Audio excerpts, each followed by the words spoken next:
last time, we had started looking at the Hertzian dipole antenna, which is a very small length of wire along the z-axis and situated at the origin of the coordinate system.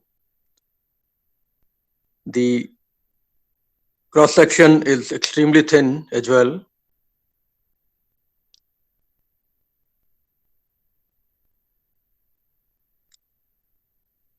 Right, that's what we were doing last time.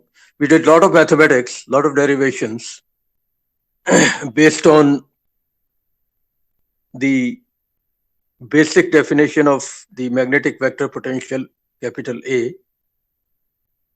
We saw that volume integral collapsed to a line integral, and also because the current is constant along the z-axis on the antenna itself, that line integral also simply became ideal. Keeping all that in mind, and also keeping in mind that A would have only z component, because current is also, the antenna current is also in z direction only. So with all that in mind, we came up with a formula for AZ, and then using the definition of H in terms of del cross A, we worked out formulas for H components, 3 components of H, and then we used one of the Maxwell's equations to figure out the formulas for the 3 components of E field. We discovered, to our own surprise, that HR was 0, H theta was 0, and only H phi was non-zero. And based on that, we found that ER was non-zero, E theta was non-zero, but H phi was 0. And these are long formulas. The e to the power minus j beta term is the phase term. And of course, you have complex numbers even otherwise. It's a complicated thing overall. Now, what happened was, I also showed you that there is a concept called near field versus far field. As far as the R dependence is concerned, if you are looking only at 1 upon R term in all the field formulas, then that is known as far field, because that is the one that would survive as you go far away from the antenna. The others are 1 upon R square term and 1 upon R cube term. They are more important when you are close to the antenna, and they constitute the so-called near field. Okay, we have done all this. I'm recapping.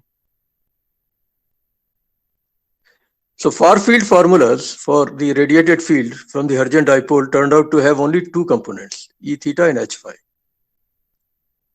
And they also are related to each other. E theta is simply eta naught multiplied by H phi.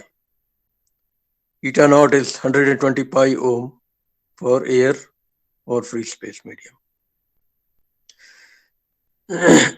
Now, then I introduced a concept for measuring power radiated per unit area, and that concept was the so-called Poynting vector, which is defined as 1/2 real part of E cross H complex conjugate.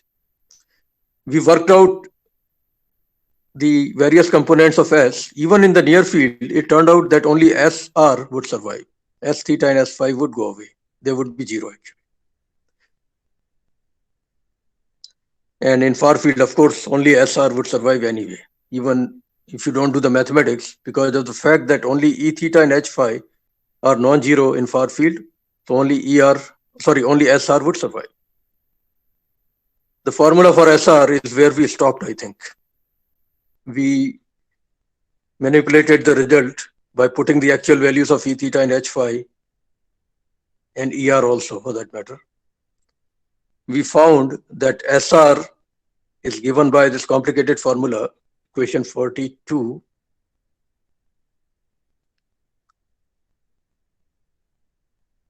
S theta was 0 and S phi was 0. So S has only radial component, the one along the R direction. The formula for SR was also modified to a different form, which is equation 46.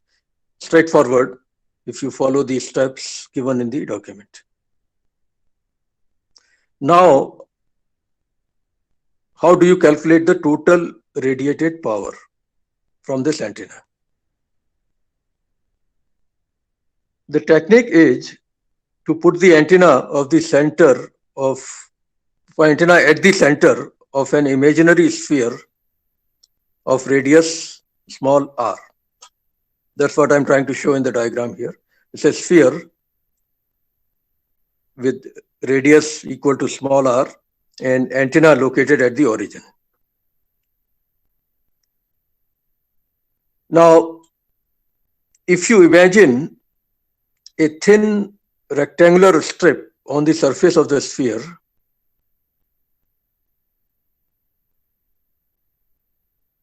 and this strip, let's say this strip essentially is a circle. If you complete the strip on the surface of the sphere, you will see basically one circle and another circle. I'm taking one circle at a value small r from the origin to the surface of the sphere, another circle at a value r plus delta r or r plus dr. So two circles which are very close to each other or running on the surface of the sphere. Okay. They form an elemental area, and the area of that strip, this thin strip, will be the width of the strip, which is r d theta, where d theta is the angular difference between the two radii vectors. And assuming that the strip on the bottom side is being considered, you will see that the radius of that strip projected to z-axis is r sine theta. So the length of that strip, the circumference of that strip or circumference of that circle, the lower one, will be 2 pi r sine theta. Multiply that by the width of the imaginary area, elemental area dA, you get the value of elemental area dA as 2 pi r sine theta multiplied by r d theta.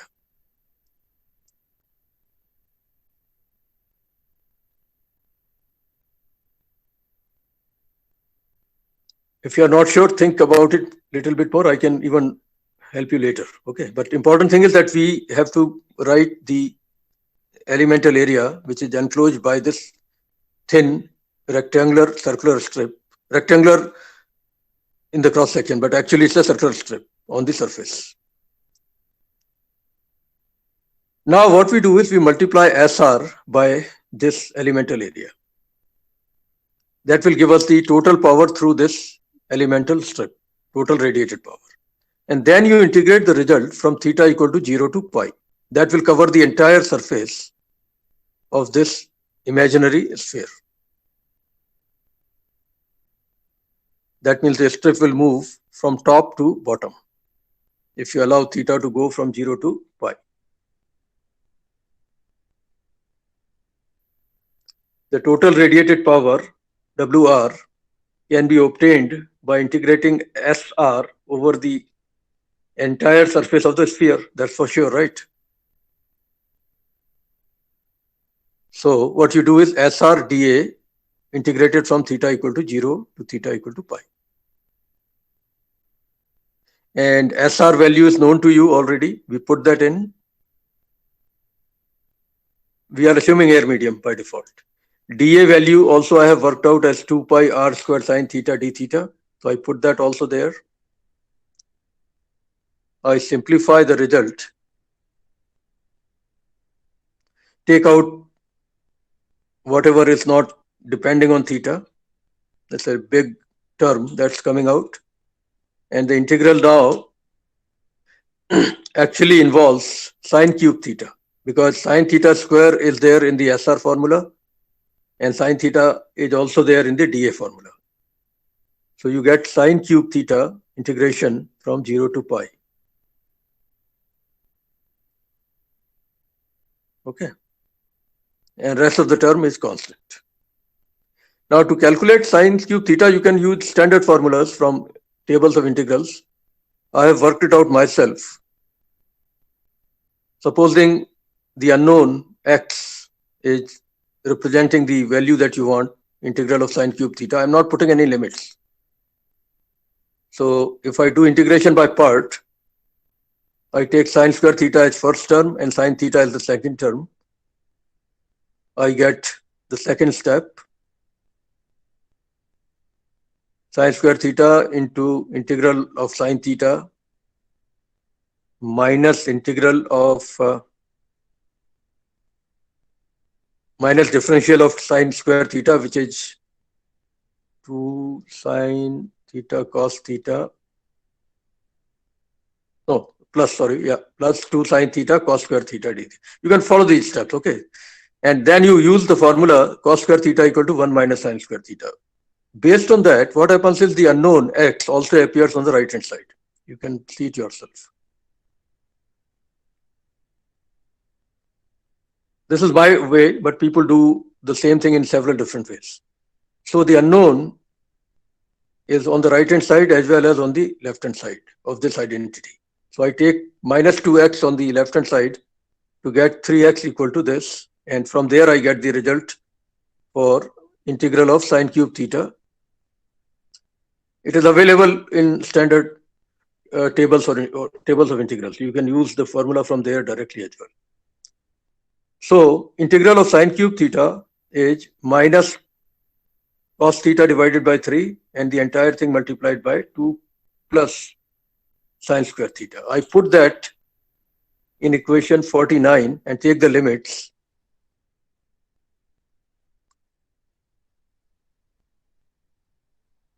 In fact, the integral itself, after taking limits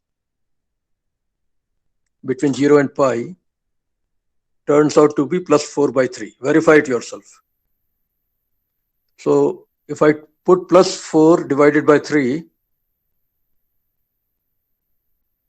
in equation 49 in place of the definite integral, I get the total radiated power.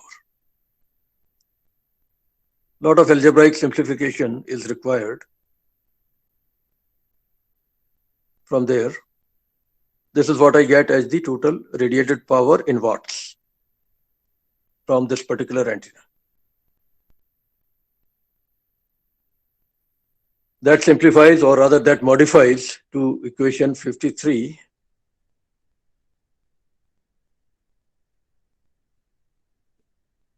Keep in mind, we are assuming air medium. For other media, this will be slightly modified.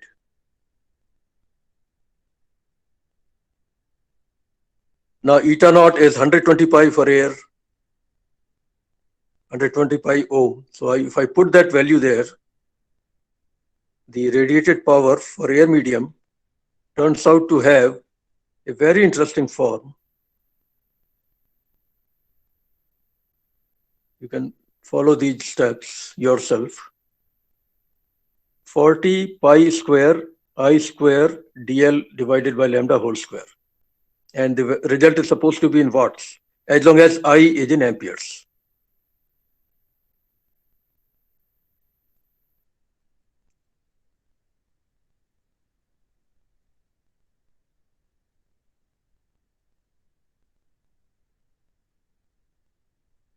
Of course, keep in mind that this formula assumes that current is constant along the length of the antenna.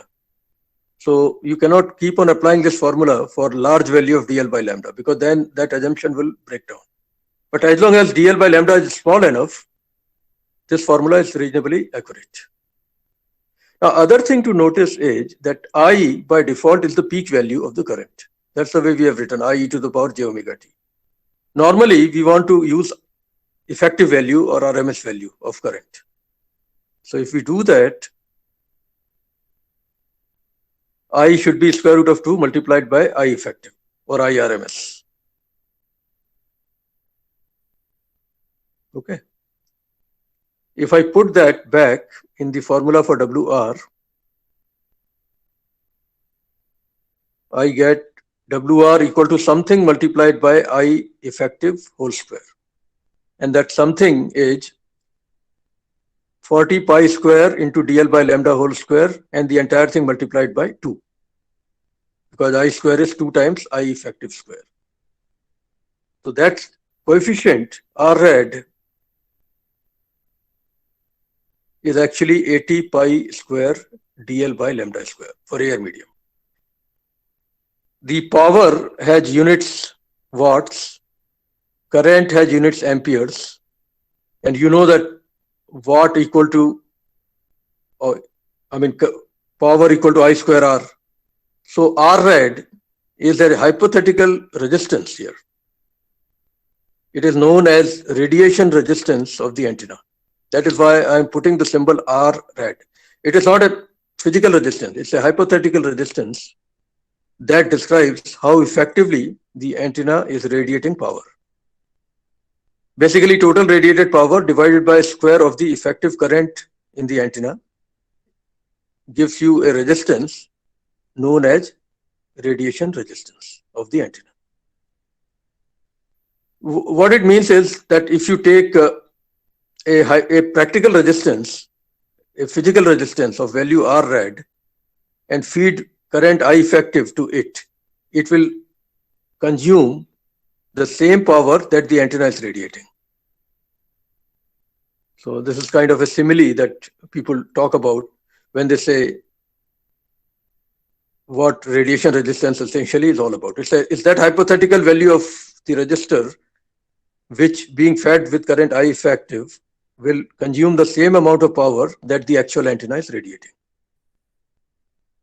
Okay, obviously the higher the value of this resistance, the happier you are, because you are getting more power for the same current from this same antenna. But as I said again and again, this formula is subject to the assumption that current is constant along the length of the antenna. So dl by lambda has to be small enough to justify the application of this formula.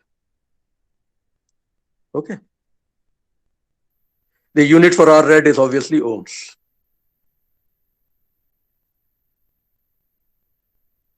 And of course, for air, you know this equation very well. Lambda is C divided by F.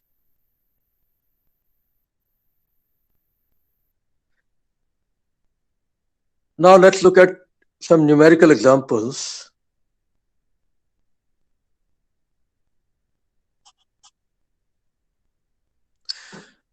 For a 10 centimeter long dipole antenna, they are not saying Hertzian or some other kind of dipole. Dipoles are antennas of any length. Hertzian dipole is a special case where length is small enough compared to the lambda value. There are other kind of dipoles which I will be getting into very soon, which means they'll have length comparable or bigger than lambda. Comparable to or bigger than lambda.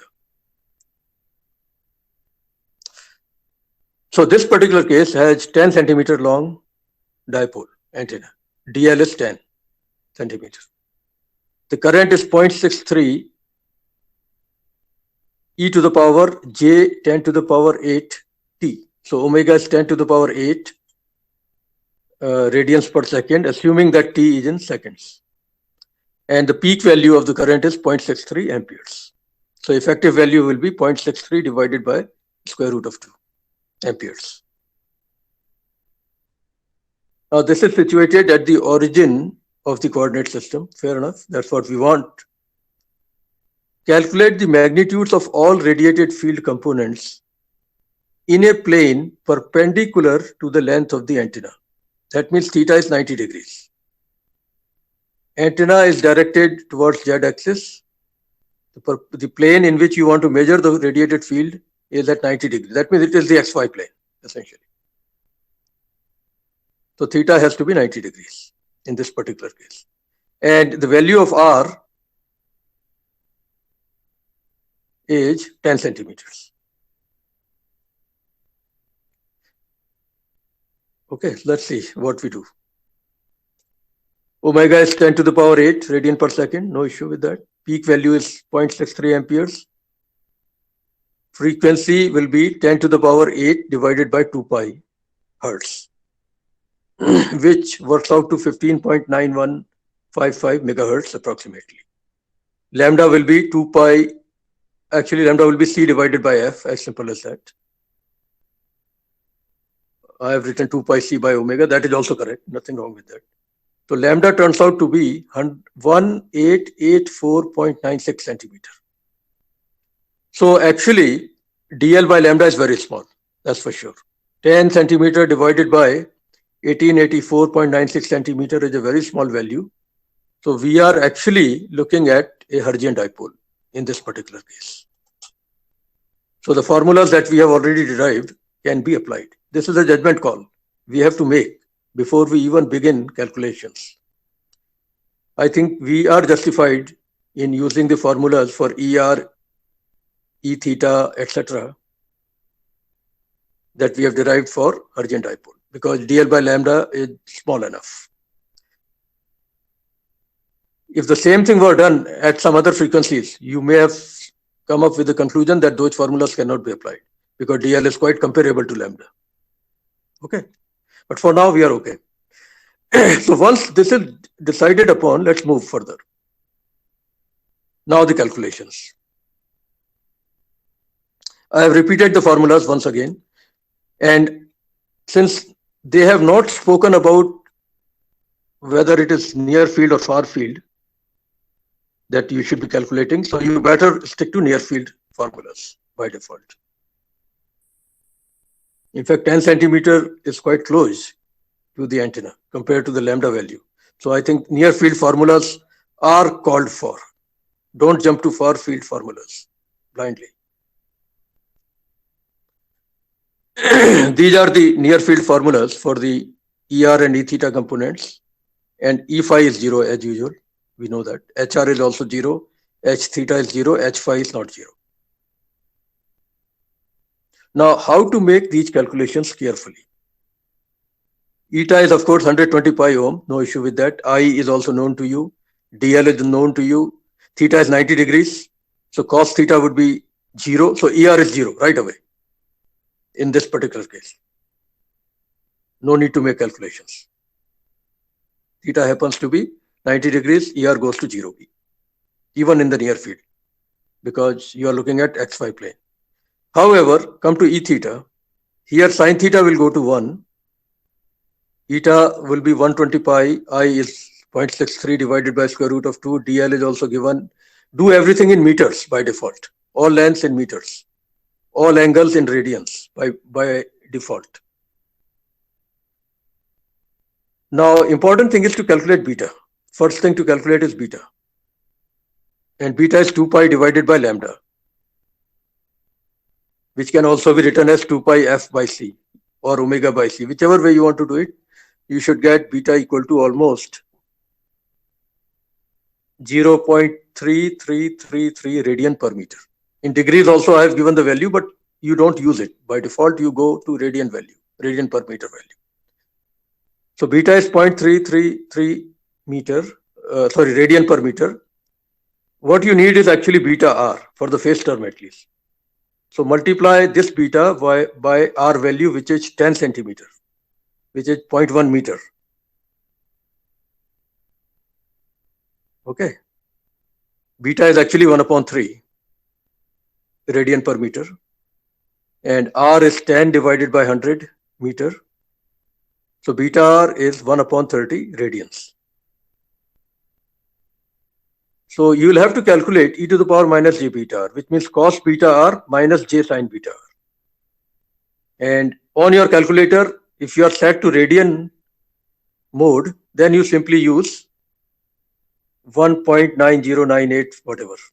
Or if you are set to degree value on your calculator, then you convert this beta r into degree value before actually calculating cos and sin values. Be careful there. And other things are also there.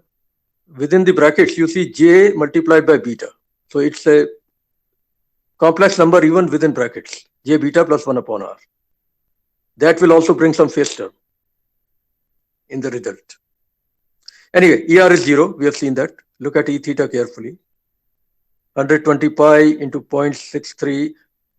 Okay, I guess I have missed square root of 2 because I'm probably calculating peak value right now. If I calculate the peak value of fields, then I don't use square root of 2. Okay, I say I'm calculating peak values of all the fields. I use 0.63 ampere directly. 120 pi into 0.63, what was there? Let's see. Yeah, DL is 0.1 meter, fine.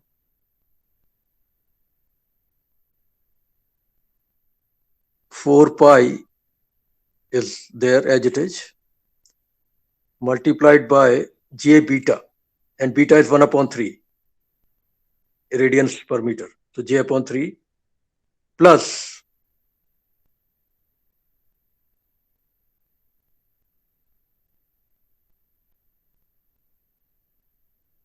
J beta, wait a minute, what was the formula? Let me go back. Yeah, here it is. E theta actually is even more complicated. J beta plus 1 upon R. So J beta plus 1 upon R. 1 upon R gives you 10 because R is 0.1. Yes, that's correct. And then plus 1 upon J beta R square. That cannot be ignored in near field at least. So that also I have calculated. It becomes minus J 300. And then, of course, sorry, something has been missed out in the scanning, but you can imagine what it is. E to the power minus J beta R by R. Right? And this calculation needs to be completed in complex domain. You can do it yourself. Take e to the power minus J beta R upon R term into consideration. 1 upon R anyway will be a real number, so that will be absorbed in whatever is outside the bracket. But e to the power minus J beta R will give you cos beta R minus J sin beta R. Those values have to be brought in and multiplied with whatever is already there within the brackets. Do all those calculations. Hopefully there is no mistake in my calculations. And then I'm calculating only the magnitude. If I do only magnitudes, then I don't have to really worry about e to the power minus J beta R term because its magnitude is 1. Only 1 upon R term will be important as far as magnitude goes. So that's what I have done in a simplistic manner. I did not actually do the complex calculations. I simply took the magnitude of whatever is within the brackets. And I took 1 upon R term on the left hand side. Okay.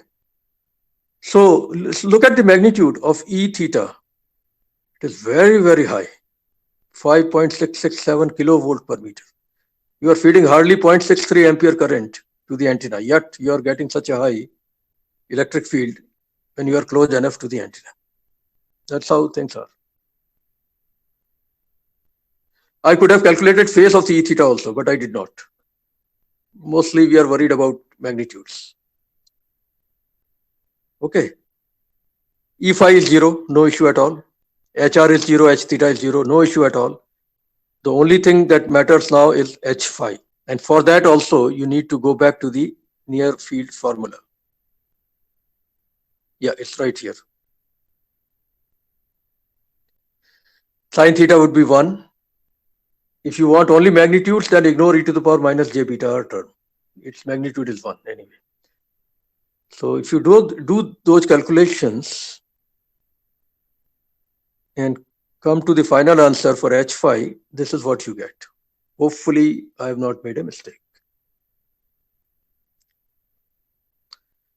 H theta magnitude turns out to be also not that small, 501.62 milliampere per meter, almost 0.5 ampere per meter.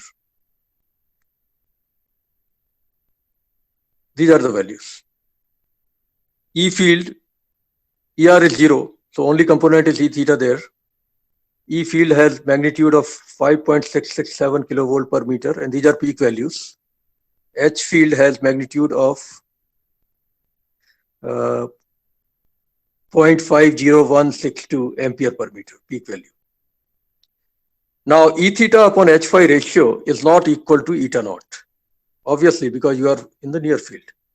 That condition applies only in the far field.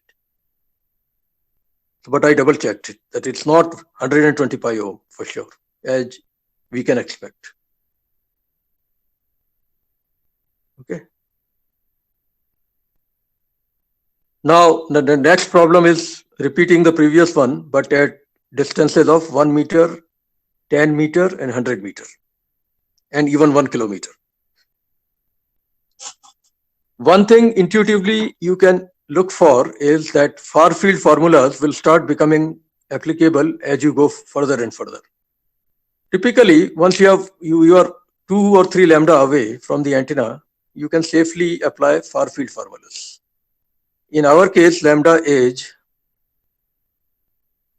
how much was it? Yeah, it was 18.84 meter, 18.85 almost. So I guess from C onwards, for C and D, you can probably apply far field formulas directly. But to be safer, I would still recommend go for near field formulas for all the calculations. You will yourself see that some terms start having zero value, almost zero value for larger R values. Okay. Again, same calculations but repeated. Beta R will have to be recalculated for, let's say, let's start with 1 meter value of R. So beta R now would be 1 by 3 radian. Okay. Theta is pi by 2. You can plug in the values. ER is 0 anyway, in this case also, because theta happens to be pi by 2 again. E phi, you can double check the results yourself. E phi now drops, sorry, E theta magnitude now drops to, actually it has dropped compared to what we saw for R equal to 10 centimeters. It was very high, 5.667 kilovolt per meter. Now, in the second case, when R has become 1 meter, E theta has gone down to volts per meter type of values. Fine, fair enough. You expect these values to go down as you travel away and away from the antenna. But please double check the calculations, okay? Ultimately, we care only about magnitudes most of the time. And H phi can be calculated in a similar manner. That also drops significantly compared to the value for R equal to 10 centimeters. Obviously, because 1 upon R term is there, right? So check these values. E theta upon H phi is still not equal to 120 pi ohm because you are still in the near field region. Now 10 meter. I'm not going to bore you with all the numbers. You can do these calculations yourself. At 10 meter distance, you are now slowly entering the far field. Let's see what we got. E theta has gone further down to millivolt type of values. Check my values, please. H phi also has gone further down to almost 0.2 milliampere per meter. And E theta upon H phi, you check it yourself, what value you get. It should be getting reasonably close to 120 pi ohm. And the final two values definitely are far field values. 100 meter. Check it out yourself. Some terms will have almost zero contribution now if you use near field formulas. So I'll leave I'll leave the calculation details to you now. Look at this set of calculations carefully. And if you notice a mistake, let me know, of course. Okay. In fact, when you are very far away, you see H phi now is almost microampere per meter. And E theta also has gone down to millivolt per meter, even less than a millivolt per meter. These are typical values in real life. E theta generally is of the order of millivolts per meter or even less as you go away and away from the antennas. And H5 is even lower. It is in micro ampere per meter type of range. Okay.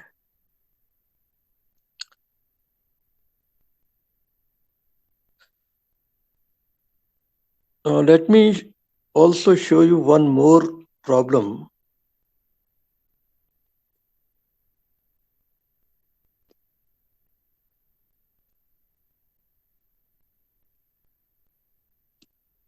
If I can find it. 1 minute.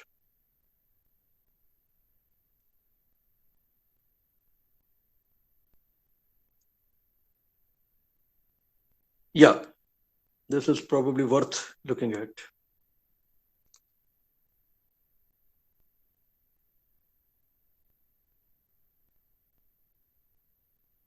Sorry, this is zooming too much. This is last year's midterm exam question paper.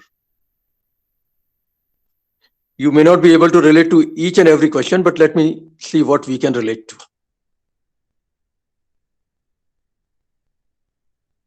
Question 1 is what I have solved already in my notes this time. These two identities were proved in the previous lecture, I think. Okay. Question 1 should be easy enough. Question 2. Starting with the well-known mathematical expressions for the near field components of a Hertzian dipole antenna. We have these formulas with us now. Okay. Showed that the pointing vector in both near and far field regions has only a radial component. This we have shown, and you should be able to show. Last year, students actually loved this question. Most of them were able to prove it to my satisfaction, even in the near field. It requires a lot of derivation, but yeah, it's doable. And mathematical formula for radiation resistance, we have done that today. And various assumptions made. Obviously, you are assuming that length is small enough so that the current along the antenna is constant. The cross section is extremely small compared to wavelength, so its effect is totally ignored.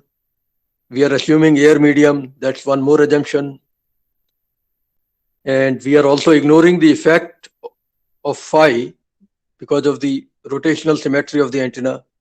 These are the kind of things that you can mention in the assumptions. Okay, question 2 is doable. I think you can handle it now after this lecture. Question 3, just a minute. No, this you cannot handle. This actually involves an antenna with a longer length. We'll be tackling these type of problems soon. So ignore question 3. Question 4. For a 10 centimeter long dipole antenna, oh yeah, this we have already solved, I think. Okay, no, there's a bit of difference here.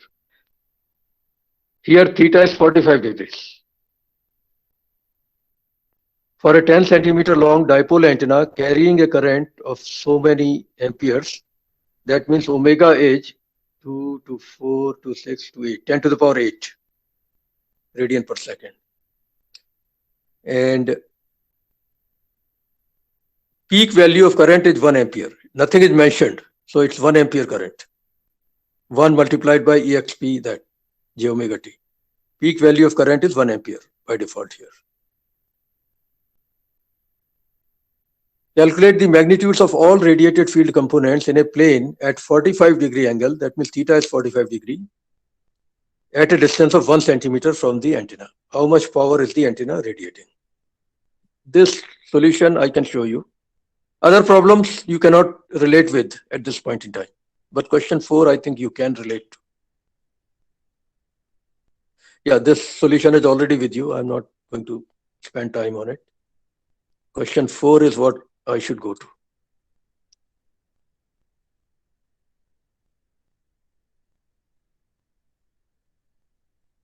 Yeah, this derivation is there here. It is in my other notes also. This is the formula for radiation resistance, 80 pi square dl by lambda square. Okay, this you cannot handle right now. Let's ignore this. Question 4. Yeah, here. One thing to ensure again is, are you really looking at a Hertzian dipole antenna? Because then only you are justified in using the formulas that we have derived. Frequency is 10 to the power 8 divided by 2 pi hertz, which is 15 point something megahertz. So lambda is, yeah, it is exactly what we did in the previous problem. Lambda is 18.8496 meter.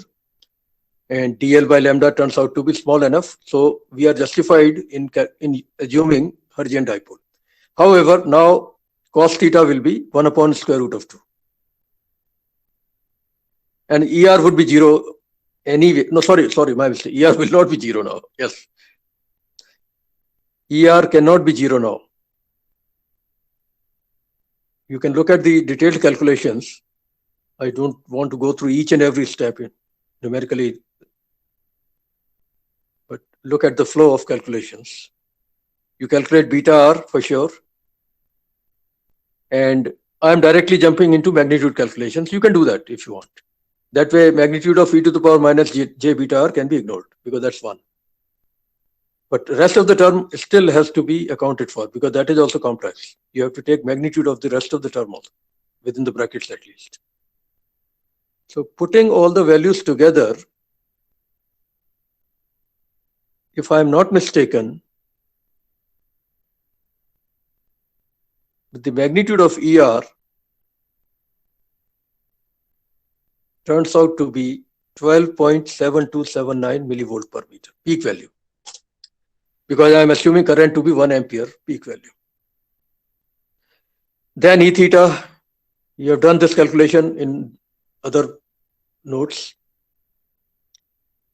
So same thing repeated here, but with different values. Theta is now pi by 4.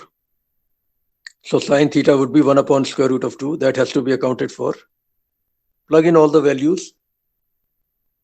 Oh my God, we are getting in megavolts per meter here. The plane of observation is now at 45-degree angle from the antenna. So the peak value of E theta is even higher than what we saw when we were looking at theta equal to 90-degree plane. It is now millivolts per meter. It's mind-boggling, Near fields can be very strong, even with an antenna with small current going in.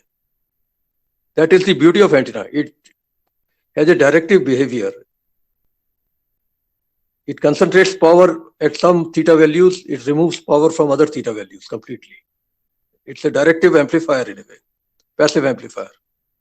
Total power cannot be increased, but it redistributes power with theta based on the kind of antenna, kind of frequency, etc.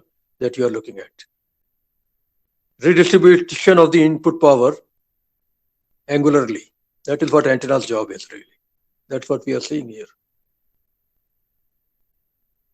H phi, you can double check my calculations. It is also high enough. R rad, of course, is simple formula, 80 pi square dl by lambda square. It is very small, some 22 milliohm or so. Hertzian dipole has a big disadvantage, and it is hardly used in real life, that its radiated power is quite small for a given current. Radiation resistance is quite small. So it's not very efficient in the sense of maximizing the use of input power. Lot of power does nothing. But anyway, as far as the calculations go, you can calculate the radiation resistance using this formula that we have derived today. I effective is 1 upon square root of 2 ampere. So WR is R rad multiplied by I effective square. It should give you 11.11 milliwatt. Double check these. Yeah, this you can forget for now. Okay.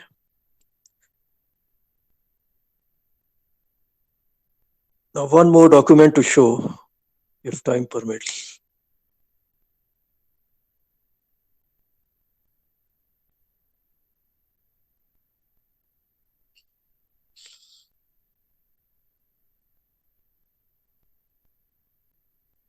Yeah, let's try this. We are back to Hertzian dipole. However, now the current is not of e to the power j omega t type of time dependence. Current doesn't have that kind of time dependence. Now, what I have got is current varying using a cosine function with omega t. And there is a phase shift also in the current. I'm calling it alpha. What will happen in such a case? Can we use the formulas that we derived with I e to the power j omega t type of current? No, we cannot. Not blindly, Ellie. Maybe some of them can be used, but you cannot take the assumption that you can blindly go to those formulas if the current does not have e to the power j omega t type of term. We have to go back to the beginning. What happens? Let's see. These are some basic definitions once again for your reference. What is r, what is theta, what is phi, etc., etc. P is the point of observation, Q is the projection of P on xy plane. You know all this. Just I'm repeating it once again. Current element or Hertzian dipole at the center of a spherical coordinate system and carrying current I cos omega t plus alpha, not I e to the power j omega t. Now the formula that you will use for A will be this. There is no e to the power minus j beta r term now. I pointed out last time, or maybe prior to that, that if you don't have e to the power j omega t type of time dependence in the sources, then the formulas are different for A and B. This is the formula to begin with. And then, of course, you are sure that this volume integral will collapse to a line integral again. No issue with that. It's a very thin antenna.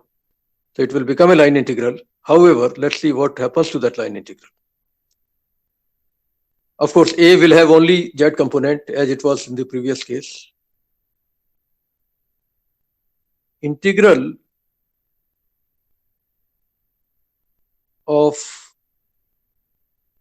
j over the surface will give you I, small I, and small I is I dl cos omega t minus omega r by v. Look at it carefully. Basically, what you do is integral over the surface, over the cross section gives you I. So then it becomes a line integral of small I over the entire length, dl. That's what I'm doing here. Okay.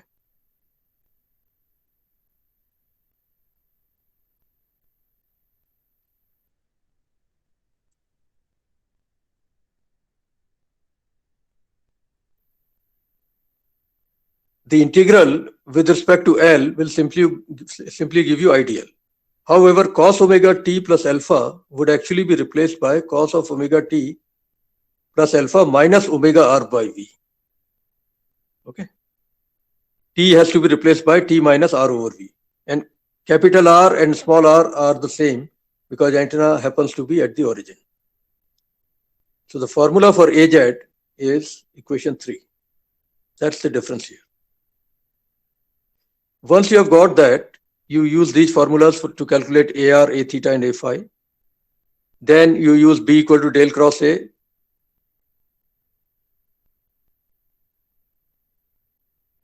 To figure out B, and from there you figure out H. Formulas for curl components are again repeated in this document so that you don't have to look anywhere else. Then the derivation again. We again assume d by d phi equal to 0 as we did in the previous case. So it turns out that HR would be 0 in this case as well. H theta would be 0 also, but H phi will not be 0. However, the formula for H phi will not be the same as in the case when current was having e to the power j omega t type of time dependence. I've tried to do it as much in detail as possible, and I think I got it right at the end. It's really headache-giving exercise to go through these derivations in detail.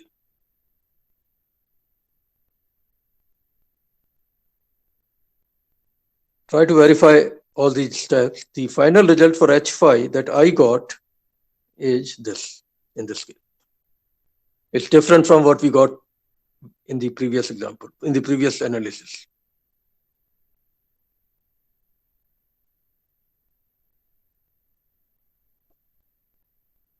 Of course, the fact remains that you still see 1 upon r term and 1 upon r square term and so on.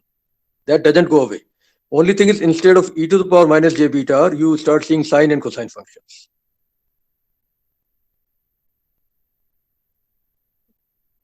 Okay.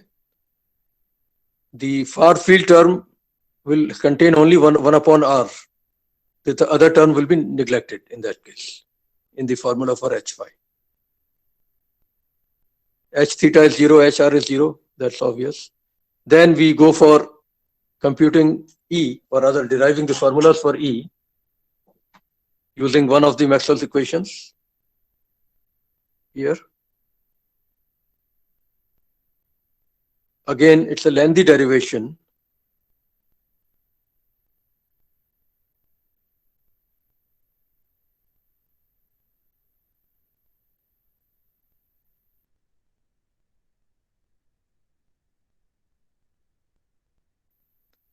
But I think I got ER formula right.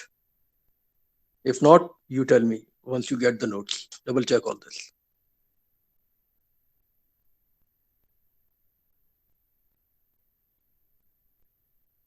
Again, you see that in ER, if you take 1 upon r terms inside, 1 upon r factor inside, you see that ER has no far field component.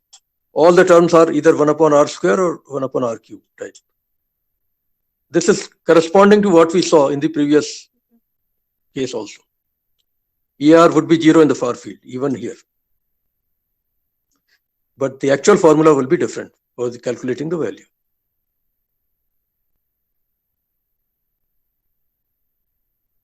In the near field, at least, you will need a formula. In far field, obviously, it's 0.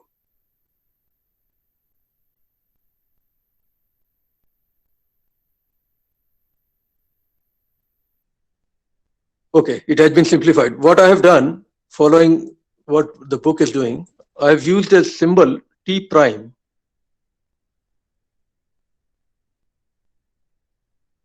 to denote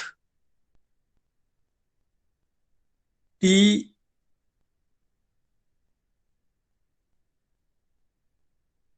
plus alpha upon omega minus r upon v. Equation 15 defines a new variable T prime. That is what the book does. So I thought I'll take the advantage of that also.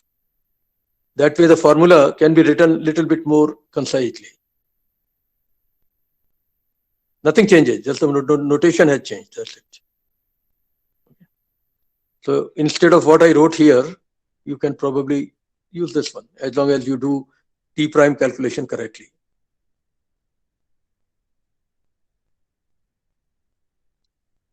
Similarly, try doing, I have not done 16b myself. I have simply believed what book says, that E theta should be this. Double check this.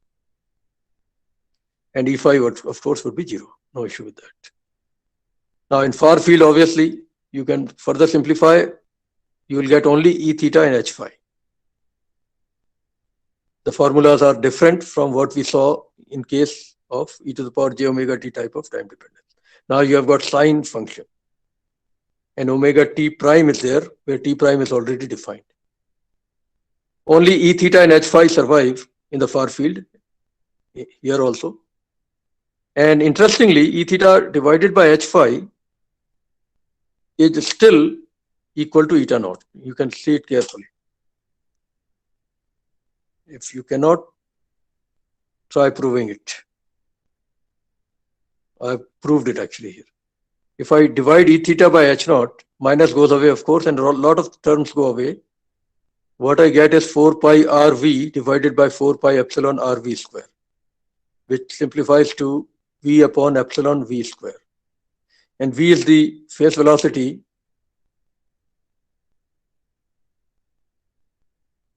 Okay, so actually it's 1 upon v epsilon.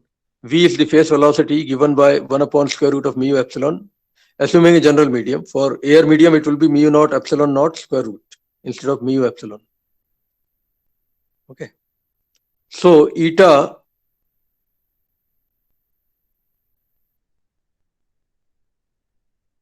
turns out to be exactly what we got in the previous analysis, square root of mu naught upon epsilon naught. That doesn't change.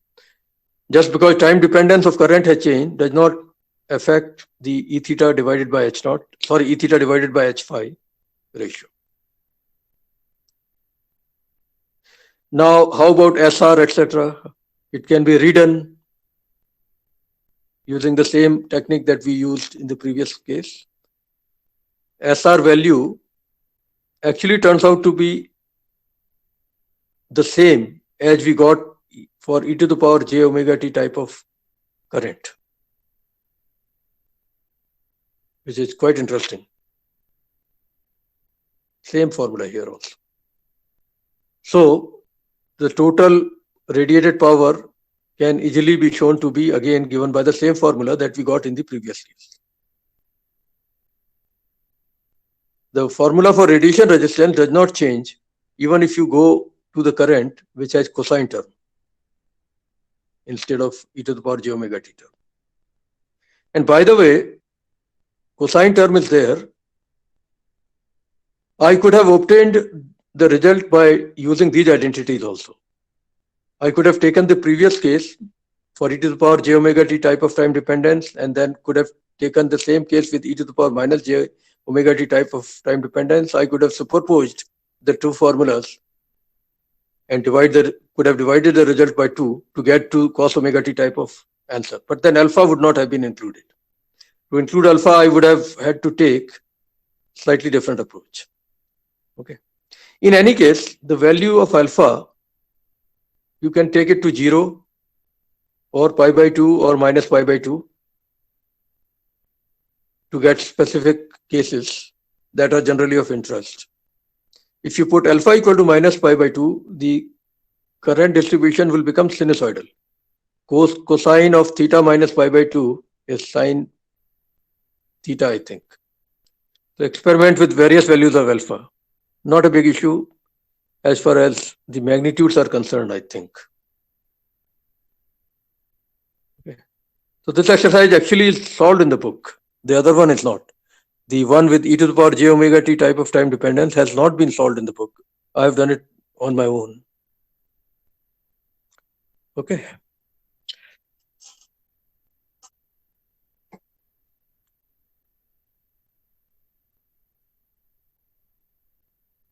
Okay, let's see.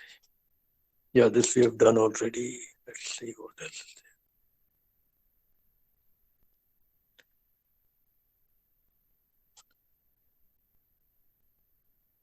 Now, let's start becoming realistic.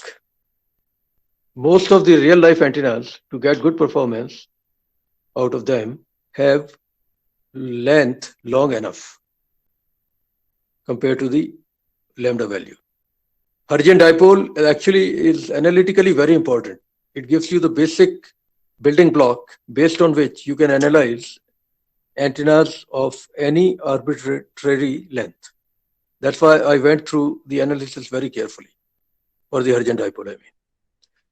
Suppose the length dl starts increasing for the same lambda.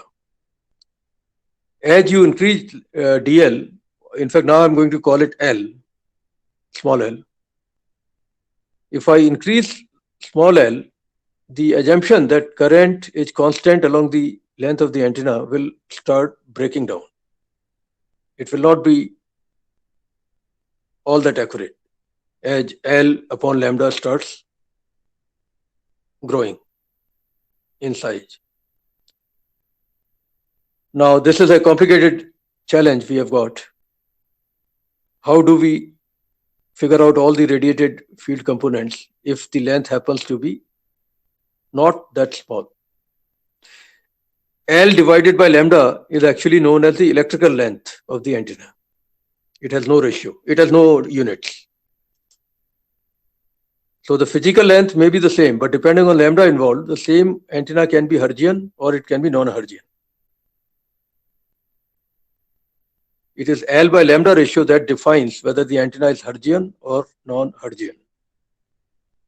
I've given some guidelines of how to define the boundary between Hertzian and non-Hertzian dipoles. I'll come to it in a minute. But anyway, important thing is that if L is long enough compared to lambda, you will have to account for the fact that current will have dependence on Z dimension. How? That's another story. It's a very complicated problem to figure out how exactly is the current, how exactly is the antenna current going to depend on Z, depending on the length. Lot of EM analysis have been done on this, lot of experiments have been done on this. And what we have found is that if the length of the antenna, although it is large enough, but it is still not very large, then the variation of current along the length of the antenna can be considered to be reasonably linear. And that is called a short dipole antenna. It is not small, but it is not too large also in the length. That is known as a short dipole antenna, where we can assume with reasonable amount of accuracy that current varies linearly with Z on both sides of Z equal to 0. In the bottom half, assuming that antenna is being fed in the center but using a coaxial cable or something else, the bottom half, that means Z negative, will have a different kind of linear relationship for current with Z, and the top half will have a different kind. I'm assuming a symmetric case where top half and bottom half have identical lengths. I'm ignoring the little opening that is actually going to be used for feeding the antenna. I'm assuming that that has no effect on the analysis. The total length is small l and half length is small h on either side. That's the assumption. It is a center-fed short dipole antenna because small l is not very large compared to lambda. It is not very small, but not very large.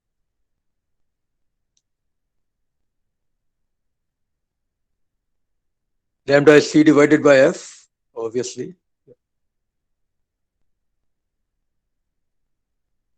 The short dipole antenna is one for which the length L is, as a rough guideline, less than lambda by 4, but more than lambda by 100.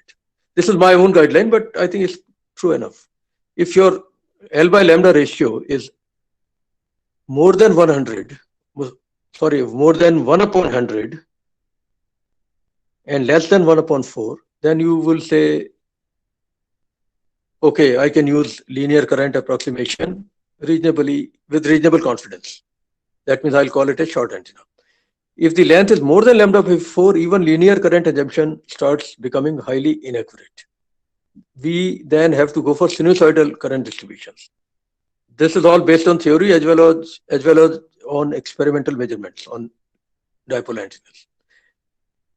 But I'm avoiding sinusoidal current distribution today. I'm going to be sticking to short dipole where the current distribution along the length of the antenna can be assumed for all practical purposes to be linear enough. And the definition is that the length of the antenna is below lambda by 4, but above lambda by 100. Once you hit lambda by 100 or below, it's Hertzian dipole anyway. Okay. Many people will not agree with my definition. I know that. A lot of people shout at me when I say this, but I stick to my definition.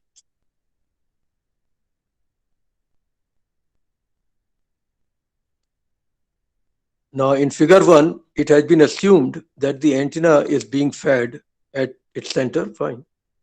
That its center is at Z equal to 0, fair enough. Keep in mind that whenever I say small z, I mean coordinate. When I will say capital Z someday, it will mean impedance. So be careful. So antenna is located at small z equal to 0, as I've already said. Lower half and upper half are symmetric. That means they have identical lengths. Now, how do you analyze this goddamn thing that we have created for ourselves?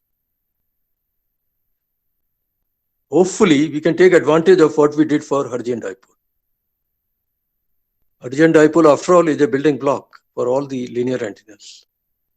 Let's see what we do.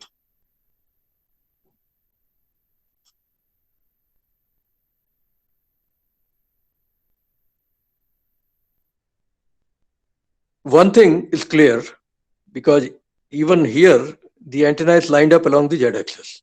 So A will have only Z component. That doesn't change. This was for Hertzian dipole. I am repeating that here for the sake of reference.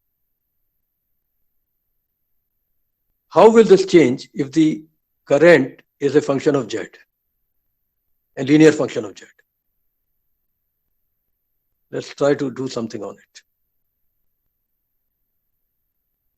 Yeah, e to the power j omega t will be understood. I'm not going to go to cos omega t or sin omega t type of time dependence anymore.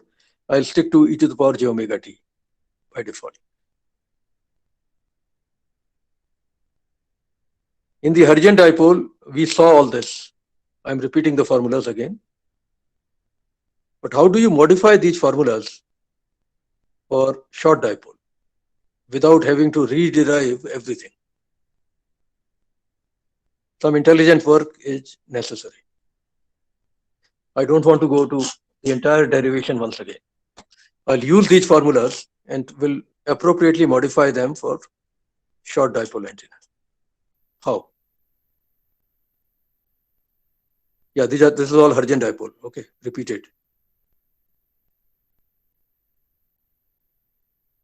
Yeah, this is all Hertzian dipole repeated. Now, in case of a short dipole antenna, what we do?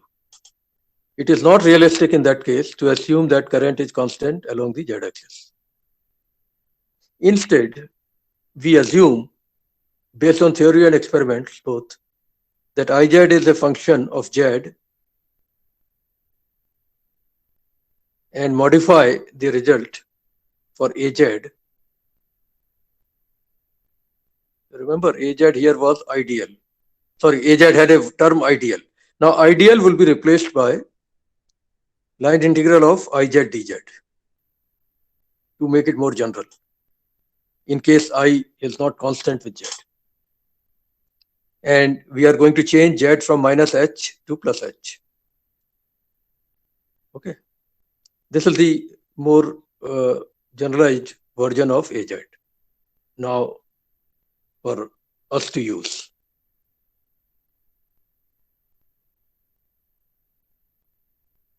Now, as I said, for short dipoles, we can assume Iz to be a linear function of Z.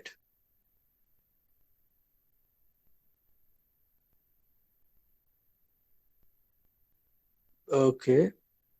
Based on rigorous electromagnetic analysis as well as experimental studies, it has been suggested. Keep in mind that when you cannot solve something exactly, you try to do your best in terms of making reasonably intelligent assumptions. Even if experimentally known info is there, you put it in the theory. That's what we are doing right now. Experiments have shown that Iz versus Z is almost a straight line for short antennas, for short dipole antennas. So that fact will be brought in now in the analysis. Antenna engineering is a mixture of theory and practice together. Nothing is purely theoretical, nothing is done purely experimentally.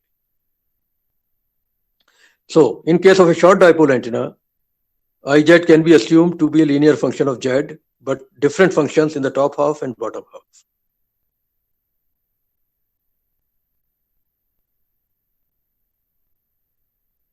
One thing is clear, that Iz,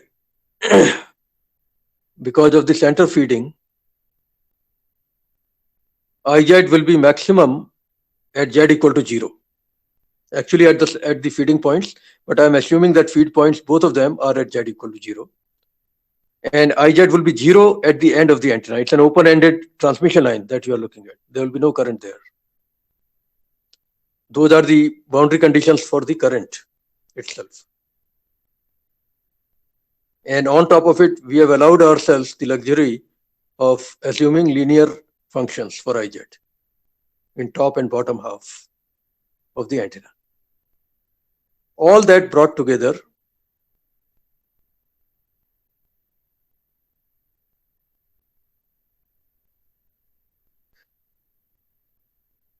basically leads to this diagram. Dotted lines show the current approximations. These are approximate formulas. These are not 100% correct, but they are close enough to reality for short dipoles. I am assuming IZ to have a different equation for the top and different equation for the bottom, although I am using the same symbol in both cases in this document. In the other document that I've got, I use different symbols for top half and bottom half currents. Anyway, you know that the equation of a line is y equal to mx plus c. So in the top half, I can write I as a function of z equal to a plus bz, where a and b are the two unknowns, capital A and capital B, of course. And in the bottom half also, something similar can be done. So let's start with the top half, okay? Suppose I write the formula for Iz as a plus bz, where a and b are the unknowns. I have two boundary conditions to use. At z equal to 0, I would be maximum. Let's say I am, or some value. I think I'm calling it I am. So a plus b times 0 is I am. And at the end, when z equal to plus h, or plus L by 2 if you want, the current has to be 0. It is an open-ended wire. So 0 equal to a plus bh. That's one equation. And I am equal to a plus b times 0. That means I am equal to a. Solve these two equations for a and b. A is already known as I am. B can be figured out very easily. You get the formula for current in the top half as I am multiplied by 1 minus z over h. Similarly, for the bottom half, at z equal to 0, the current will be maximum, but at z equal to minus h, the current would be 0. Sorry, at z equal to 0, the current will be maximum. At z equal to minus h, it would be 0. So we use those conditions to come up with the current formula in the bottom half. There's a difference. In the top half, there is a minus sign between 1 and z upon h. In the bottom half, there is the plus sign. But these are both equations for a straight line. You can double check. In the top half, at z equal to 0, you are getting Im, which is what it is. At z equal to plus h, you are getting 0, which is what it is. In the bottom half, at z equal to 0, you are getting Im, which is correct. At z equal to minus h, you are getting 0, which is also correct. So our formulas for Iz in both top and bottom halves seem to be obeying the linear relationship with z as well as satisfying the conditions on the current. Now remember, this was the formula we had for Az. I think I'll be stopping soon, okay? I don't think I can finish this today. The formula for Az had this integral, Iz dz from minus h to plus h. With those formulas for I that I have worked out, for minus h to 0, there is a different formula. For from 0 to plus h, we have a different formula. Those formulas will have to be put in here to calculate Az. And then we follow the steps as usual. Once you get A, you figure out AR, A theta, A phi, then you calculate HR, H theta, H phi, and from there you calculate ER, E theta, E phi. Fortunately, we will not have to redo everything. A lot of things that we did for Hertzian dipole would help us in coming up with quick answers in this case. Okay, I think I'm going to stop here today. This is a long document. But next time I'm going to finish talking about short dipole for sure. And we will try to solve some problems on that. And then we will move to the real grand challenge when the length is anything, neither short nor Hertzian, but anything. 2 lambda, 3 lambda, 6 lambda, 100 lambda. What happens in that case? That is the real challenge. Hertzian dipole analysis would remain useful even in that case, but lot of changes will happen.